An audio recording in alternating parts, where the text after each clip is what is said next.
ผ้าไหมซุงพี่น้องผู้พันแห้งขาวในยามกลางในเจ้าวันที่17เดือนธันวาคมปี2525ในข้าวก็เตะใครมาปั่นฟังพี่น้องก็เขาเจอจ้าอันมีแคบถุนเอาแลอันอำไปมีในคณะเหตุการณ์อันถูกเมียนจอมนายจังจอมจีนั่นในเขาพี่น้องเขาครับย่ำต่อเหลียวไผ่ตั้งลาบก้าไผ่เจ็ดก้นเขาเมืองเขาตีเจตอนเกี้ยงใหม่ในกดเจ็ดเท่าเฮียงในคณะพี่น้องเขาคณะมือว่าก็ตียับไรหลายๆก็อันเป็นในล้านเสียงเขาพักตีหนึ่งในคานอยอบรายการ2-3ก้อนในข่าวพี่น้องเขาค่ะเอาค่ะอันเป็นย้อนสังแลใบเหตุการณ์แต่มีอยู่ยอดก็แคบถุนเราก็มีอยู่กูเจอกูลองก้อยหนาถูกแมนจอมนายจางมันในคานอ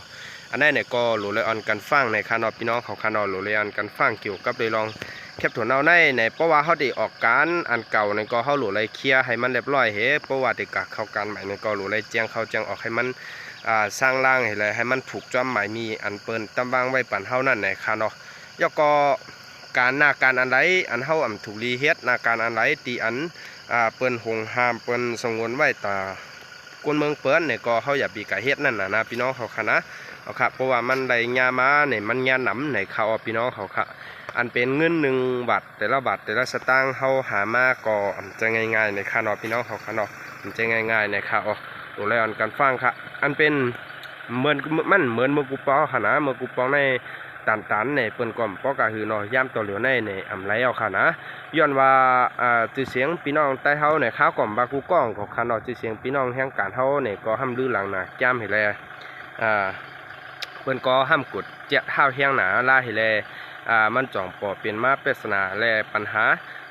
อันพี่น้องแห่งการเฮาอยู่หยับกินใจอยู่ย่ำต่อเหลียวในค่ะเนาะพี่น้องเขากันเนาะเอาค่ะอ่อนกันฟังในค่ะนะแล้วก็จอยปืนเพกว่าปันป้าพองในค่ะอยู่เป็นแถวไรแดมไปหู้ขนาดเมื่อว่านั่นตีอันเปิ้นตียอบกว่าไร3ก้อนในเขาก็อันเป็นตั้งสื่อข่าวไทยเขาในไรแดมต่างไว้ในค่ะเนาะพี่น้องเขาค่ะเนาะว่าเป็นกว่าในจีตอนเกี้ยงใหม่ในค่ะแล้วก็บาความจังนั้นก้อยในค่ะเนาะจอมเจเป็นเก่งเหลาจอมเจในเนี่ยก็อันเป็นแห่งการตีอันมีแคปถุนเอาซ้ำนำหนาอะไร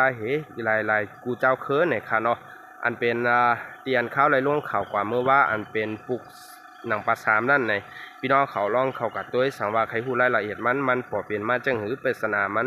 ในคานอยย้อนว่าก้นเหตุการณ์ในมันทำนำเหตุการณ์แปรเทเลนาการก่อมมีอันเป็นการไปมังมีตั้งเมืองเปิ้นในก็ซ้ำไปปอกใครคือแคมเย่าก็อันเป็นการเหมือนเจ้าหนังว่าการการขายก็ไปปอกแคมในคานอยเหตุการณ์ก็ห้ำปอแรงเงินไหลต้องห่างในก็นั่นขนาดนะ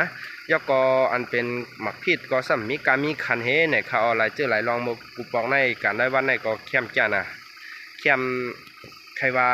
ใครคือแคมใบในขนาดพี่น้องเขาขนาดใกล้หนาย่ำต่อเหลียวในก็มันเหมือนมือกูปอกเย้าในนั่นขนาดนอพี่น้องเขาขนาดเอาค่ะสั่งว่าพี่น้องใครหู้รายละเอียดมันว่าปอเป็นมาจังหือเปิ้นทาง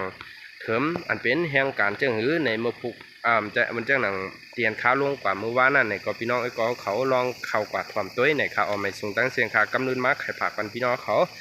จอยปืนเพกว่าปันป้าพองแลจอยติดตามไว้สังว่ามีข่าวมีเงาลองสังกะเย้าขาวก่อเตมาลงปันกว่าในข่าวพี่น้องเขากันเอาไม่ส่งตั้งเสียงค่ะ